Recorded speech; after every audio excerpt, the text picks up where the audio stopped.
Hey everyone. हमारी अभी तक की कहानी में हमने देखा था कि कैसे कैदी को जेल में एंट्री मिली, कैसे वहाँ लोगों से बहुत ज़्यादा काम लिया जाता था और उन पर इसके साथ साथ जुल्म भी किए जाते थे। उन्हें खाने को कुछ भी नहीं मिलता था और कैदी नंबर 104 को टाइफस की बीमारी से पीड़ित कैदियों के साथ छोड़ दिया गया था, जहाँ हर पल एक के बाद एक कैदी उसकी आंखों के सामने मरता जा रहा था।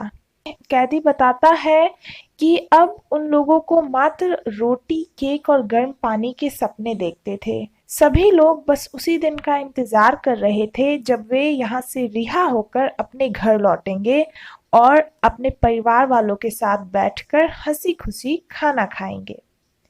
तो अब देखते हैं हमारे आगे की कहानी। हमारा ये खूबसूरत सपना हमारी इस रोटी के चंद टुकड़ों और पानी से बने सूप की हकीकत से बहुत दूर था। कभी-कभी हमें चीज और मार्गेरिन खाने को मिल जाता था और कभी घटिया किस्म के सॉसेस या पतला सा जाम भी। हमारी भारी भरकम काम के हिसाब से ये खुराक बहुत हल्की थी, खासकर तब जब हमारे पास पहनने को सिर्फ चिथड़े थे। शरीर से जब सारा फैट खत्म हो जाता है तो शरीर खुद को खाने लगता है। भरपूर खुराक ना मिलने पर मसल्स गायब हो जाती हैं। जब बाहर से प्रोटीन नहीं मिलता तो शरीर अपने अंदर जमा फैट को ही जलाने लगता है। हम हर दिन खुद को हड्डियों का ढांचा बनते हुए देख रहे थे। हमारी हालत ये थी कि कोठरी में भूखमरी से अब किसकी मौत होगी ये हम यकीन के साथ कह सकते थे। रात को सोने से पहले मैं खुद से ही कहता था, ये शरीर मेरा, ये शरीर अब बस पिंजर बनकर रह गया है। मैं क्या था और अब क्या हो गया हूँ। हर सुबह सूरज निकलने से भी पहले तेज आवाज में 3 सीटियां बजाई जाती, जिनकी आवाज सुनते ही हमें उठना होता था। हम जैसे तैसे अपने पैरों पर खड़े हो जाते थे, काम पर जाने के लिए सूजे हुए पैरों के साथ गीले जूते पहनने की जद्दोजहद करते हुए। फिर उसी तरह लड़खड़ाते कदमों के साथ बाहर निकल आते बर्फ पर मार्च करने के लिए। हर रोज रेलवे ट्रैक खोदते हुए हम अपने दोपहर के खाने का बेसब्री से इंतजार करते थे कि कब सायरन बजे और कब हमें खाने को मिले। हमें सुबह 9:30 से 10 बजे के बीच खाना दिया जाता था। यही हमारे पूरे दिन का सबसे खास वक्त होता था। सब इतने भूखे होते थे कि हम में से कुछ लोग तो पलक झपकते ही पूरा खाना खा जाते थे, मगर मैं खाने का एक हिस्सा बचाकर अपनी जेबों में भर लेता और फिर उसे थोड़ा थोड़ा करके खाया करता था। मेरा तबादला ऑस्विट्स से डचाउ के कंसंट्रेशन कैंप में कर दिया गया। वहां लगभग 2000 कैदी थे। जाते वक्त हमारी ट्रेन वियना से होकर गुजरी, वही शहर जहां मेरा घर था। प्रिजन 4 के अंदर हम सब कुल 50 लोग थे। हमें ठूंस कर डब्बे में भरा गया था जिसमें एक भी सीट खाली नहीं थी। हम में से कुछ लोग जमीन पर बैठ गए जबकि कुछ पूरे सफर में खड़े रहे। उस डब्बे में 2 बड़े छेद थे जिससे हमें बाहर का नजारा दिख रहा था। ट्रेन की पटरियां मेरे वतन से होकर गुजरी थी और उस घर के पास से भी जहां कभी मैं रहा करता था। अपने घर की याद आते ही मैं तड़प उठा।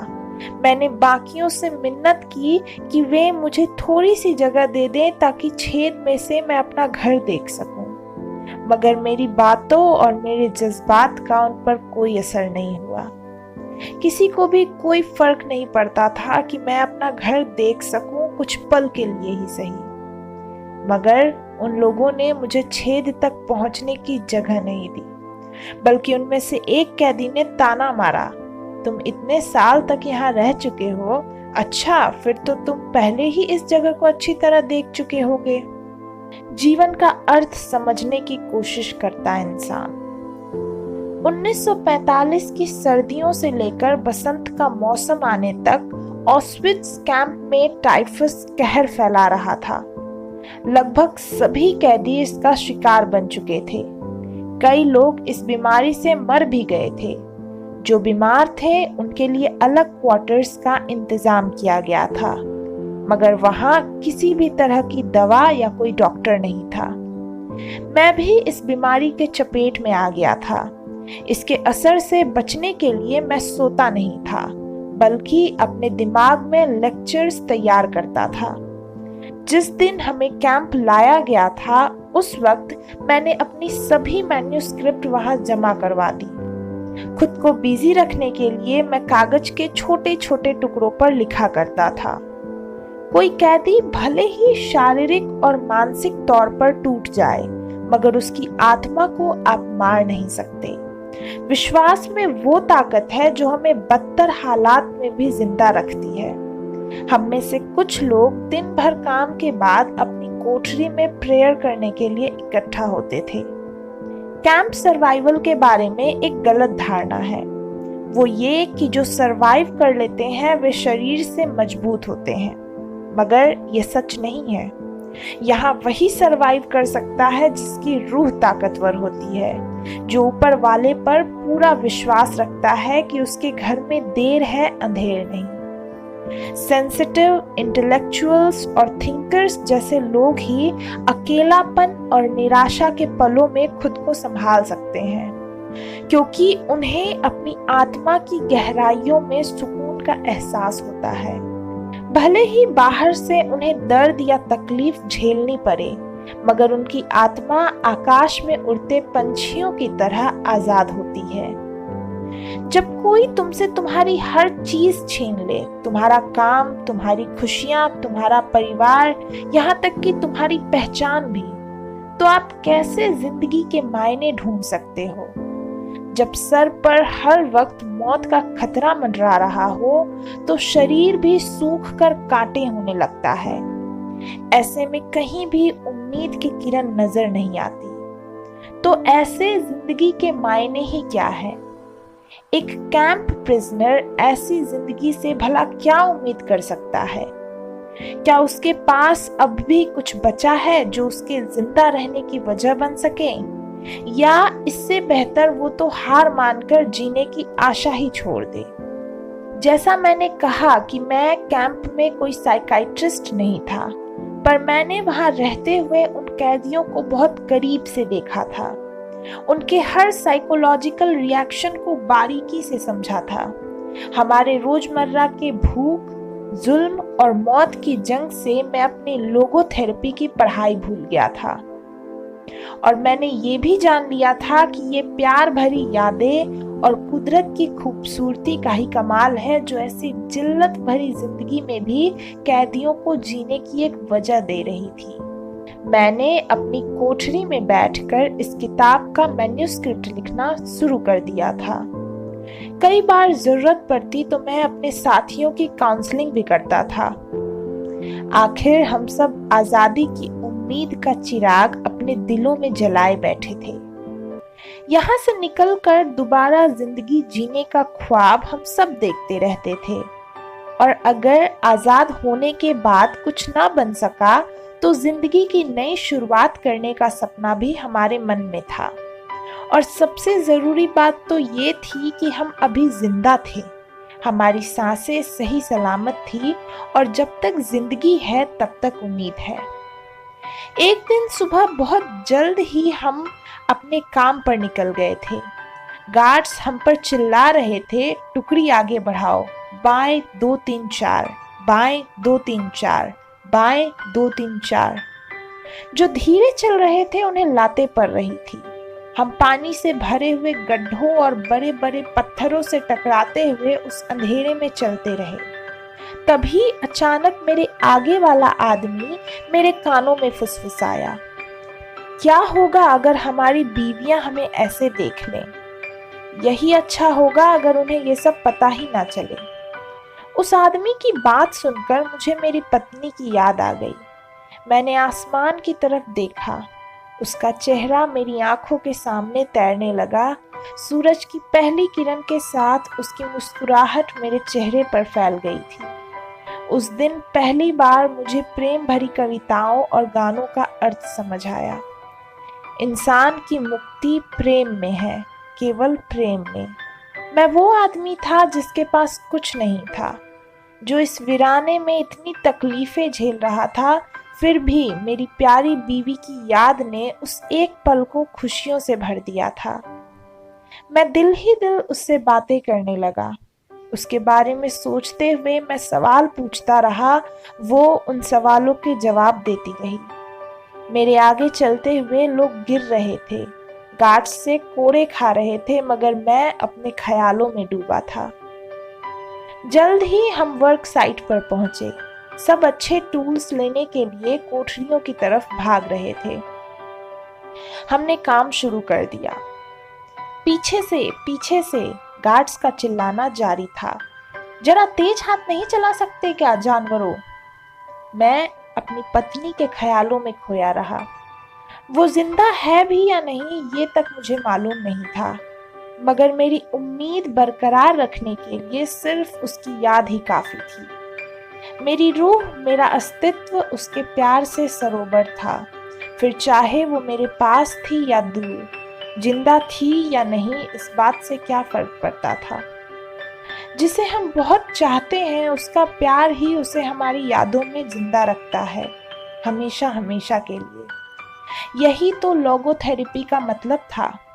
ये बहुत जरूरी था कि आजाद होने के बाद भी एक प्रिजनर अपनी जिंदगी के सही मायने तलाश करे, अपने होने का अर्थ समझे, चाहे उसका कोई भी अपना जिंदा ना बचा हो, चाहे वो अकेला हो, चाहे उसका घर उजाड़ हो चुका हो और उसकी रोजी रोटी छिन गई हो, फिर भी उसे जीने की नई वजह ढूंढनी है। चाहे ये जिंदगी हमें कुछ भी दे, हमें अपने जीने की असली वजह ढूंढनी ही होगी। ऑस्विट्स से डचाउ जाते हुए हमने कुदरत को जी भर के निहारा। हमने हरे भरे पहाड़ देखे। सूरज हमारी ट्रेन की बंद खिड़कियों में भी पूरी तरह रोशन था।